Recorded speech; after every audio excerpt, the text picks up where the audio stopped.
और अब खबरें विस्तार से। मकर संक्रांति का पावन पर्व हिंदू धर्म के लोगों के लिए विशेष महत्व रखता है। मकर संक्रांति के दिन सूर्य उत्तरायण होते हैं। इस दिन मकर राशि में सूर्य प्रवेश कर जाता है, इसलिए ही इस दिन को मकर संक्रांति के नाम से जाना जाता है। बहुत सी जगह पर इसे खिचड़ी और उत्तरायण भी कहते हैं। मकर संक्रांति पर गंगा स्नान का विशेष महत्व है। इस मौके पर हरिद्वार में गंगा स्नान करने के लिए आस्था का सैलाब उमड़ पड़ा। मकर संक्रांति पर्व पर गंगा स्नान करने का विशेष महत्व माना जाता है। इसके चलते हर की पौड़ी पर लाखों श्रद्धालुओं ने गंगा में पावन डुबकी लगाई।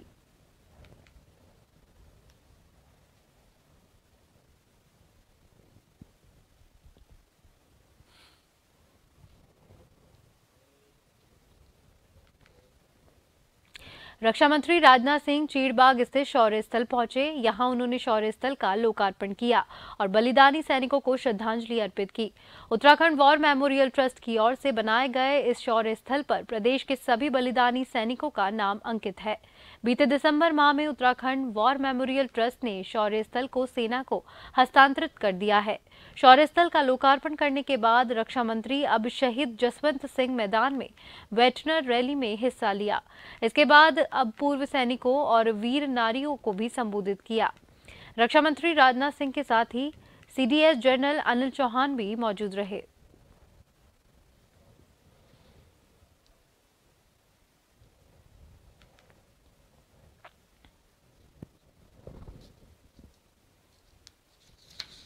जब जब भी देश को जरूरत पड़ी है, उत्तराखंड के जाबाज बहादुर ने अदम्य साहस, शौर्य और पराक्रम का प्रदर्शन करते हुए देश की एकता, अखंडता और संप्रभुता की सुरक्षा की है।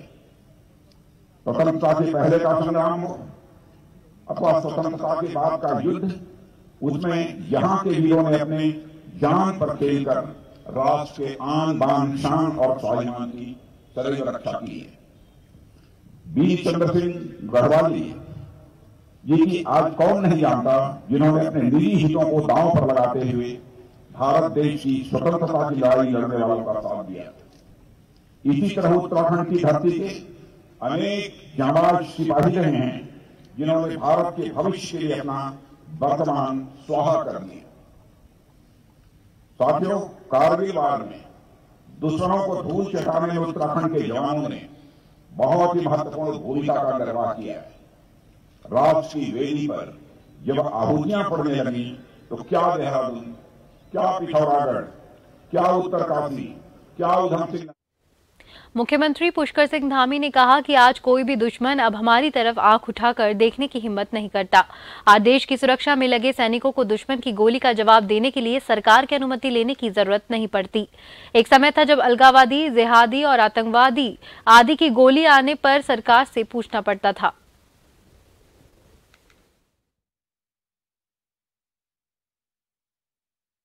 आज संपूर्ण विश्व भारत की शक्ति एवं सामर्थ्य से परिचित हुआ है, जिसका परिणाम है कि कोई भी दुश्मन अब हमारी ओर आंख उठाने की भी हिम्मत नहीं करता है। आज देश की सुरक्षा में लगे सैनिकों को दुश्मन की गोली का जवाब देने के लिए सरकार की अनुमति नहीं लेनी पड़ती है। भाई बहनों, एक समय था कि जब अलगाववादियों की, जिहादियों की, आतंकवादियों की या दुश्मन की गोली आती थी तो देश के सैनिकों को जो सीमा पर 24 घंटे तैनात होकर देश की रक्षा करते थे, उनको पूछना पड़ता था कि उस पार से गोली आई है, दुश्मन की गोली आई है, उसका जवाब देना है कि नहीं देना है। लेकिन आज दुश्मन की गोली का जवाब सैनिकों को पूछने की जवाब नहीं पड़ता है, बल्कि गोली का जवाब गोलों से देने का काम भारत की सेना करती है। जोशीमठ से मिल रहे ताजा आंकड़ों के मुताबिक घरों में दरारें भरने का सिलसिला लगातार बढ़ रहा है। जिला प्रशासन के जारी ताजा आंकड़ों के अनुसार जिन घरों में दरारें पड़ रही हैं, उनकी संख्या 782 हो गई है। सरकार की तरफ से जोशीमठ में जांच कर रही 8 विशेषज्ञ टीमों ने किसी रिपोर्ट को जोशीमठ में जो स्थिति है उसमें भवनों की संख्या, जिसमें सर्वे चल रहा था उसमें संख्या 782 हो गई है भवनों जिसमें दरारों का सर्वे हुआ है। जो वार्ड घोषित सुरक्षित घोषित किए गए 4 वार्ड है, वो कल बताया गया था आपको। उसमें असुरक्षित क्षेत्र में स्थित भवनों की संख्या 148 है, जो 4 वार्ड है। उसमें जो वाटर का डिस्चार्ज था वो कल 190 था, आज उसमें थोड़ी बढ़ोतरी हुई है, 240 LPM हो गया है। तो ये एक शंका हम जाहिर कर रहे हैं कि जो बारिश हुई है उसके कारण ये डिस्चार्ज वाटर का थोड़ा बढ़ गया है फिर से। इससे एक और हम काइंड ऑफ गेस कर सकते हैं कि शायद सुपरफिशियल है। जो असुरक्षित क्षेत्र से परिवारों को विस्थापित किया गया, हटाया गया है, वो 223 संख्या हो गई है उसकी, और उसमें परिवार के सदस्यों की संख्या 754 हो गई है।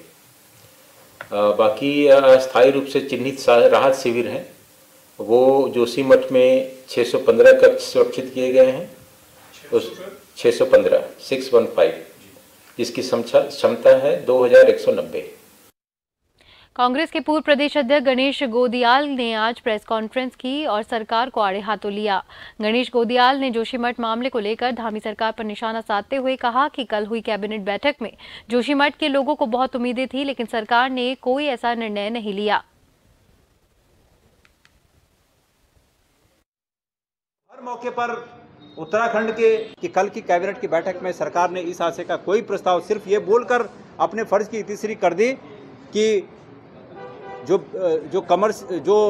वहाँ पर जो रेट चल रहे हैं, अभी बाजार भाव चल रहे हैं, उस बाजार भाव के आधार पर बाजार भाव क्या होगा वो डिक्लेयर नहीं किया। तो सरकार ने गोलमोल बात की, इससे वहाँ के लोग मायूस हुए हैं और हम स्वयं मायूस हुए हैं। मैं आदरणीय भारत के प्रधानमंत्री जी से ये निवेदन करना चाहता हूँ कि वो केदारनाथ के आपदा पीड़ितों की पीड़ा को उसका संज्ञान लें, और जो कंपनसेशन बद्रीनाथ में दिया जा रहा है वो कंपनसेशन जोशीमठ में भी आवंटित हो, तत्काल शीघ्र आवंटित हो, ताकि लोग जो मेंटल प्रेशर में हैं उनका मेंटल प्रेशर रिलीज हो सके, वो ठीक हो सके। नहीं तो लोग बहुत चिंतित हैं और लोगों का जीवन भी खतरे में है। तो मैं ये मांग करना चाहता हूँ। हल्द्वानी में पर्वतीय उत्थान मंच हीरानगर से शोभा यात्रा निकाली गई। शोभा यात्रा तरह तरह की झांकियों से अलंकृत थी।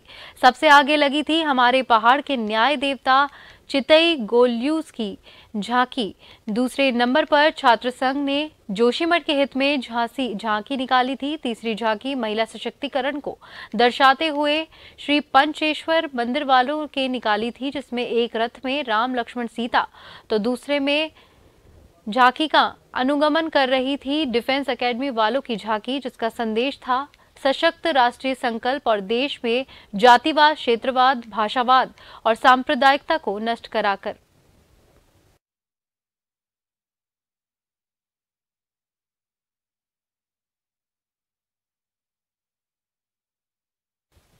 खबरों का सिलसिला यूं ही जारी रहेगा। वक्त हो गया है ब्रेक का।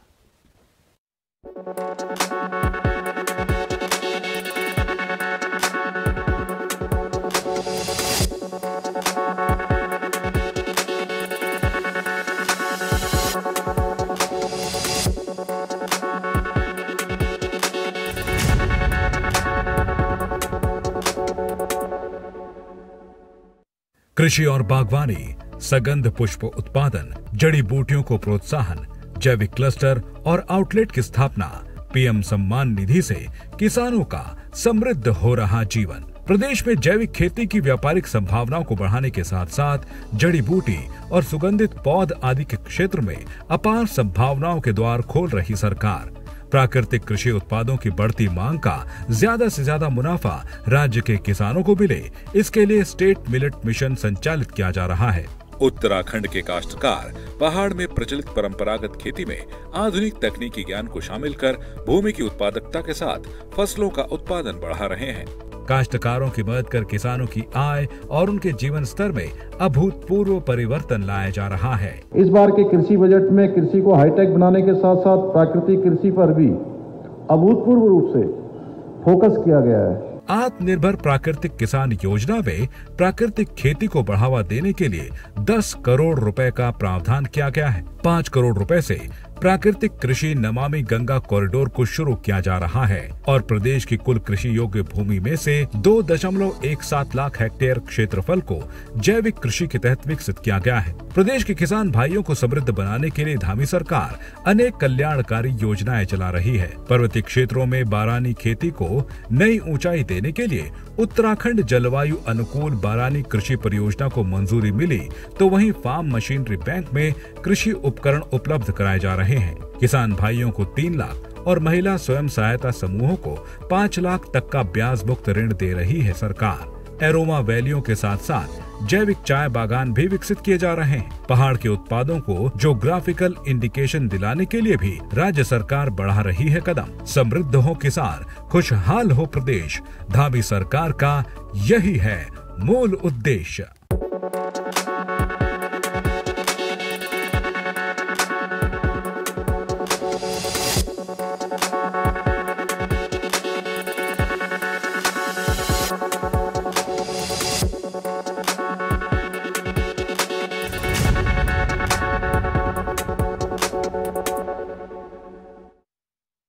ब्रेक के बाद एक बार फिर से आप सभी का स्वागत है। जसपुर पुलिस ने लाखों की कीमत के लीसा के साथ एक आरोपी को गिरफ्तार किया है और इसमें सफलता हासिल की। पुलिस ने सफलता धर्मपुर बॉर्डर पर वाहन चेकिंग के दौरान हासिल की। जसपुर कोतवाली क्षेत्र के धर्मपुर बॉर्डर पर पुलिस वाहन चेकिंग कर रही थी। इसी दौरान एक ट्रक जसपुर की तरफ से जा रहा था कि पुलिस ने उसे रोककर जब गाड़ी की तलाशी ली तो गाड़ी में 142 कनस्तर लीसा बरामद हुआ।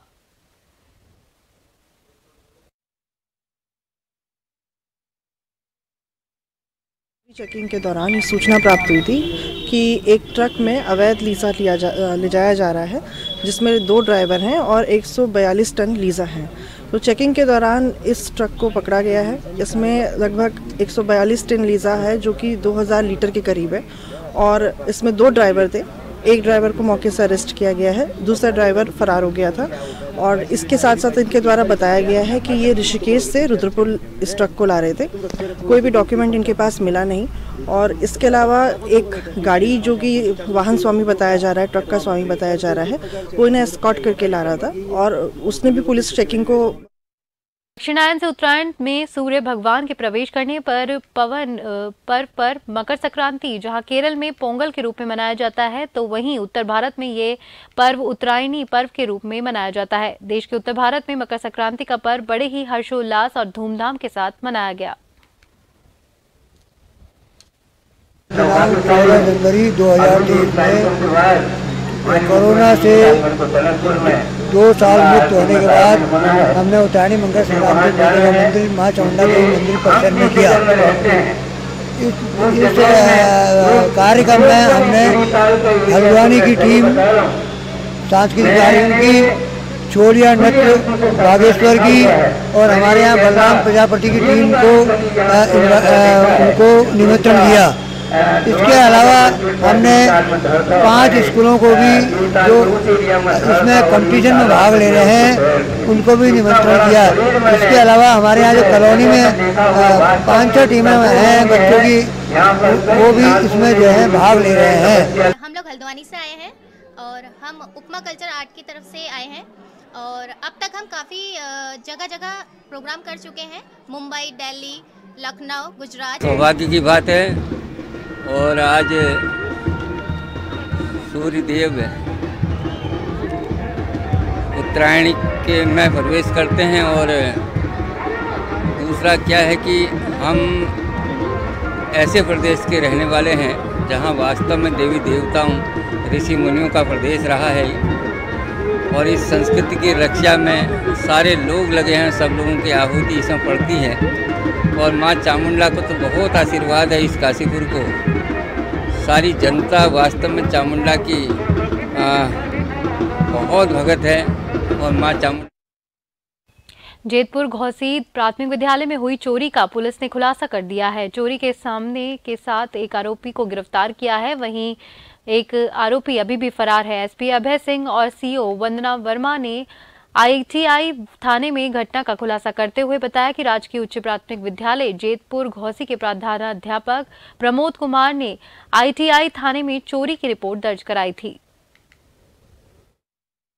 जैतपुर घोसी जो राजकीय उच्चतर माध्यमिक विद्यालय, वहाँ पे उनके कंप्यूटर कक्ष में चोरी हुई थी, जिसकी सूचना उन्होंने 13 जनवरी को दी थी। तो हमारे द्वारा इसमें FIR पंजीकृत किया गया था और तत्काल एक टीम बनाई गई थी सब इंस्पेक्टर राकेश राय के नेतृत्व में, और उस टीम ने मैनुअल पुलिसिंग और टेक्निकल सर्विलांस के माध्यम से आइडेंटिफाई किया इस चोर को। जो भी चोरी का माल गया था, जिसमें एक बड़ी LCD TV थी, मॉनिटर था, UPS था, वो सारी डिवाइसें हमारे द्वारा रिकवर की गई हैं। अभी जो गिरफ्तार अभियुक्त सोनू सुरेश है, इसकी और जानकारी कर रहे हैं। अभी एक प्रकरण इसका पूर्व में भी ये चोरी में जेल जाने के बाद प्रकाश में आ रही है। इसके साथ एक और अभियुक्त है जो कि फरार है, उसको भी शीघ्र हमारे द्वारा गिरफ्तार किया जाएगा। चोरी का सामान का क्या बरामद किया गया है? मॉनिटर है, बड़ी सी LCD TV है, UPS है, ये सारी डिवाइस बरामद की गई। देहरादून जिले के चक्राता रिजर्व फॉरेस्ट में कालसी क्षेत्र में बनी अवैध मजार और कब्रिस्तान के लिए अवैध रूप से कब्जाई जमीन पर वन विभाग ने फिर से अपना कब्जा जमा लिया है। जानकारी के मुताबिक वन विभाग ने उच्च अधिकारियों ने अपनी श्रमिकों की टीम ले जाकर अवैध मजारों को तोड़ा।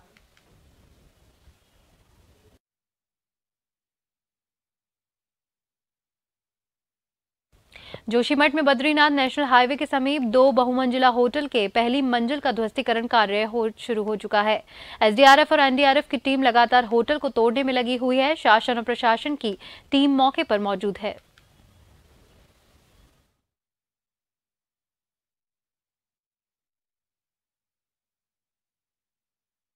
काशीपुर में पुलिस ने चोरी की योजना बना रहे 4 अभियुक्तों को चाकू सहित गिरफ्तार किया। काशीपुर कोतवाली में CO वंदना वर्मा ने मामले का खुलासा किया। पुलिस पूछताछ में चोरों ने बताया कि वह नशे के आदी हैं और नशे का इंजेक्शन लगाते हैं। इसी नशे की लत को पूरा करने के लिए वह चोरी की योजना बना रहे थे।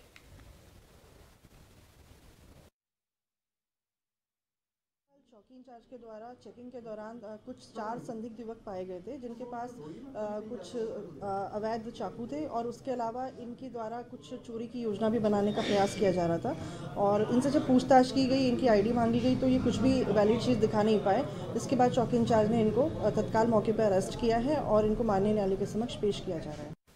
हरिद्वार में गुरुवार को अपहरण हुए पैथोलॉजी लैब चलाने वाले कार्तिक का शव दादूपुर गोविंदपुर से पुलिस ने बरामद किया। पुलिस ने निपेंद्र शहादत के बयान के आधार पर गिरफ्तार में लेकर निशादेह पर किराए के कमरे में बाथरूम में शव बरामद किया। मौके पर पहुंची मोबाइल फॉरेंसिक टीम द्वारा साक्ष्य एकत्रित किए गए। बता दें कि रॉयल गेस्ट हाउस के कमरे में बोरे में लाश बंद मिली। वही सूचना मिलने पर SSP हरिद्वार अजय सिंह मौके पर पहुंचे। बता दें आरोपी ने 70 लाख की फिरौती के लिए अपहरण किया था।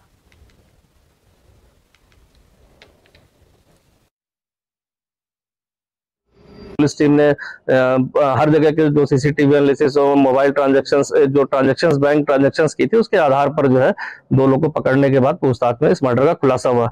दोनों अभियुक्त जो है नृपेंद्र और शहादत जो है, ये बिजनौर के मूल रूप से निवासी हैं, लेकिन वर्तमान में मृतक जो है उसके साथी उसकी जो लैब है उसमें काम कर रहे थे। एक 8 महीने से और एक 3 महीने से वहां काम कर रहा था, इसलिए उसको विश्वास जो था परिवार का और जो मृतक का था, उसी का फायदा उठाते हुए उन्होंने इस अपराध को कारित किया।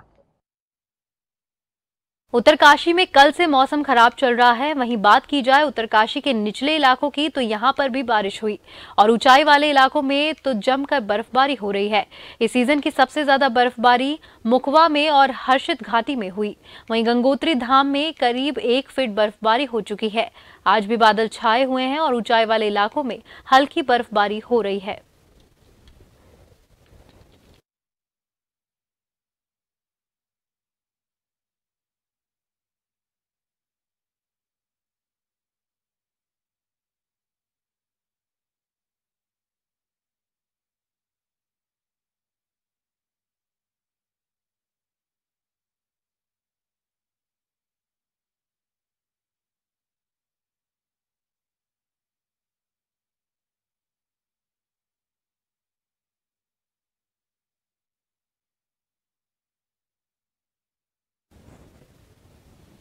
पेपर लीक के बाद प्रदेश सरकार लगातार हमलावर हो रही है। कांग्रेस कार्यकर्ताओं में सरकार के खिलाफ काफी आक्रोश है और जगह जगह पर कांग्रेस कार्यकर्ता प्रदर्शन कर सरकार का पुतला फूंक रहे हैं। ये दो तस्वीरें आप देख सकते हैं। पहली तस्वीर देहरादून की है, जहां एशले हॉल चौक पर कांग्रेस के कार्यकर्ताओं ने पेपर लीक मामले में सरकार का पुतला फूंका। तो दूसरी तस्वीर हल्द्वानी की है, जहां पर हल्द्वानी में कांग्रेस कार्यकर्ताओं ने राज्य सरकार का पुतला फूंका। प्रदर्शनकारियों ने कहा कि उत्तराखंड के अंदर कोई भी ऐसा परीक्षा नहीं हुई जो पारदर्शी तरीके से संपन्न हुई हो।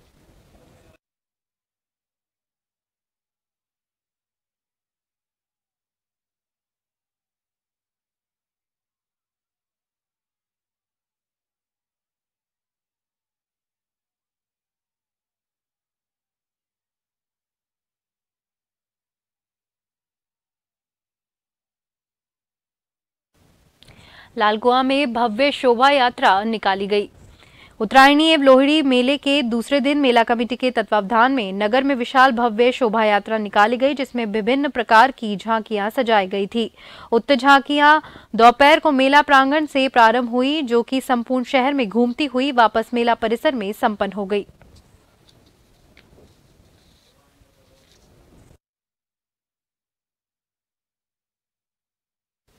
इन्हीं सभी खबरों के साथ जन उत्तराखंड में फिलहाल के लिए इतना ही। मुझे दीजिए इजाजत। नमस्कार।